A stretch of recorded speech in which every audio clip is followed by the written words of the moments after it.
한동훈이 당대표가 된다 그러면 저걸 이제 함정으로 잘 활용을 해가지고 네. 결국 최상병 특검을 여당이 받도록 만드는 거. 조중동의 오늘 칼럼이 아주 재밌습니다. 이렇게 가다가는 정말 정권 교체가 유력하다 보는 겁니까? 해당 칼럼의 주요 부분 보고 드립니다. 대통령실의 대응도 의아하기만 하다. 독대를 요청해 나눴던 이야기를 멋대로 왜곡해서 알리는 것은 개탄스럽다 고만했지 무엇이 어떻게 왜곡됐는지를 밝히지 않으니 말이다. 그러니 대통령실이 사실이 아니라고 하지 않고 왜곡됐다고 주장하는 배경에는 뭔가 구린데가 있는 것 아니냐는 궁금증만 증폭된다. 실제 많은 국민이 아직까지 이상민 장관이 경질되지 않은 이유를 납득하지 못하고 있다. 돌이켜보면 최상병 사건도 김건희 여사 명품백 수수도 초기에 적절히 신속 대응하지 못하고 시간만 끌다 스스로 위기를 키웠다. 대통령과 정부에 대한 신뢰 회복 없이 아무리 민생을 외친들 무슨 소용이 있겠는가. 신뢰는 저절로 얻어지는 게 아님을 이젠 알 때도 됐다. 네, 두창이가 뭘 알겠습니까?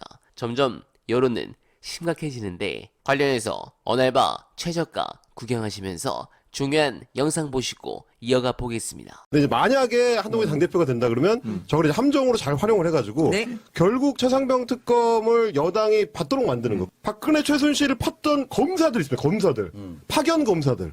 지금이야 그게 윤석열이고 한동훈이지만 네. 그때 진짜 미친 대단했죠, 듯이 진짜. 조졌거든요. 맞아. 때문에 좌천되어 있거나 그렇죠. 좌천이 예정되어 있는, 사실상 앞으로 미래가 없는 사람들. 그래서 이걸로 반드시 공을 세워야 하는. 어차피 검사로 들어가면 네. 그렇죠. 마찬가지입니다. 네. 그 사람들이 어차피 특별검사 휘하에 들어가서 수사를 할 거란 말이죠. 잘 꼬셔서 특검만 출범을 시키면 네. 그 뒤론 자동 작동이 될 가능성도 저는 매우 높다. 지금 파견될 검사들은 다 FA입니다. 아 그럼요. FA 1년 전의 검사들이라고 그럼요. 보시면 됩니다. 미친 듯이 뛰는 겁니다. 어차피 감독이 안 써주거든요 지금. 네, 공감합니다. 상황이 점점 심각해지니 윤석열이 본격적인 사정 정국으로 다시 전환하려는 움직임을 보이고 있습니다. 이걸 보고 과연 국민들은 무슨 생각을 하겠습니까? 지난 대선 때 윤석열이 1%도 안 되는 0.7% 차이로 대통령에 당선됐을 때만 해도 국민들이 이러지는 않았습니다.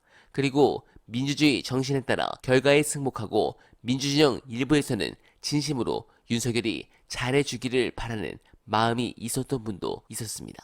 물론 저는 저 인간 인성이나 김건희를 생각하면 역대 최악의 정부가 되겠구나 싶었지만 솔직히 이 정도까지 엉망으로 할지는 정말 몰랐습니다. 이건 저만 그렇게 생각하는 게 아니라 다수의 국민들이 윤석열에 대한 기대가 물거품이 되기까지는 몇 달도 걸리지 않았습니다. 말도 안 되는 자기 사람 심는 도저히 이해할 수 없는 인사는 물론이고 허구한 날 술만 마셔야 된다는 얘기만 들리고 여기에 조용히 지내겠다던 배우자의 온갖 비리 의혹은 더 이상 국민이 참을 수 없는 지경을 만들고 말았습니다. 그리고 참담한 상황에 대한 인식은 정말 인간적으로 성숙이 덜 된 말 그대로 개만도 못한 인간이라는 것을 스스로 증명했습니다. 공식적인 대화가 아닌데 흘렸다. 웃기는군요. 지금 중요한 건 흘린 행위가 아니라 흘린 내용이고 왜 회고록을 통해서라도 국민에게 알리려 했는가 하는 것입니다. 한 국가의 대통령이 극우 유튜브에 심취해 있다는 건 지금 대통령이 목사 탈을 쓴 정광훈이라는 것과 다르지 않습니다. 민주당이 진지하게 이를 악물고 탄핵의 빌드업을 제대로 밟아주길 간절하게 바라며 어날바는 오늘도 최선을 다하겠습니다. 여러분 고맙습니다.